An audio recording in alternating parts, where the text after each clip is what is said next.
High বন্ধুরা, welcome to Bishnupur মেলা।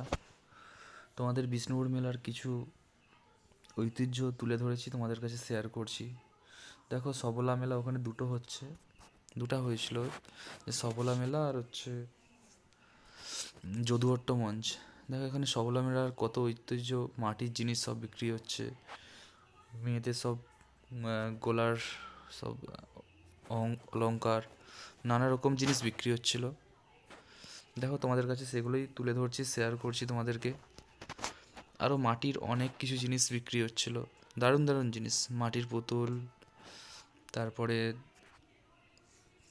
মাটির ঠাকুর, আরও অনেক জিনিস অনেক। এই দেখো, এখানে মাটির পুতুল, মাটির ঠাকুর, কত সুন্দর সুন্দর মাটির ঠাকুর বিক্রি হচ্ছে।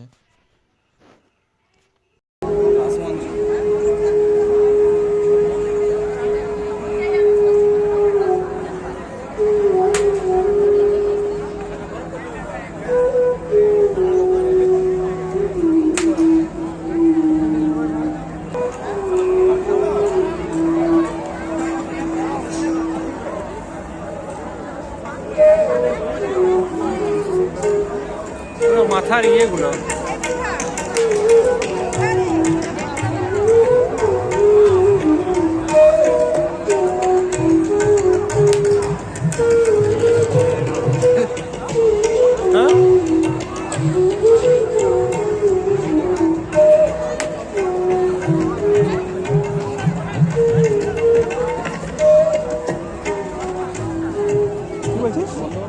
বন্ধ করে লণ্ঠন জ্বালাবি ঘরে? এতে চলবে, লাইট লাইট লাইট ইলেকট্রিকে সবগুলো ইলেকট্রিক। আগে তো সেই ডাইরেক্ট এ থাকতো, এখন একটা প্রদীপ বেরিয়েছে, জল দিলে জ্বলবে। হ্যাঁ একটা প্রদীপ বেরিয়েছে, হ্যাঁ, জলে চলবে।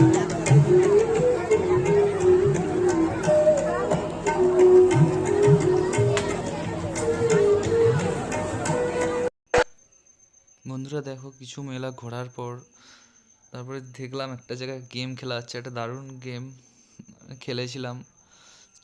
10 টাকায় 6টা বল দেবে, সেই 6টা বল দিয়ে একটা নাম্বার আছে, 15 ফেললে যেমন এলইডি টিভি পাওয়া যাবে, এরকম নানা রকম অনেক প্রাইজ আছে।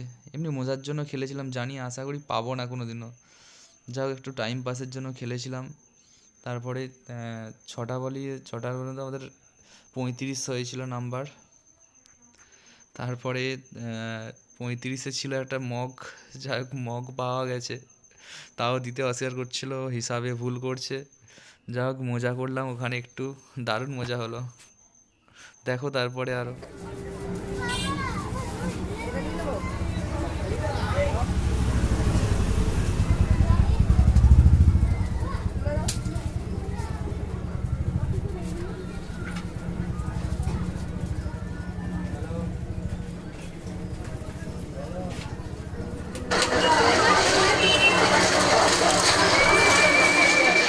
এটা বিষ্ণুপুরের ছিন্নমস্তান মন্দির। দেখো বন্ধুরা, এটা বিষ্ণুপুরে।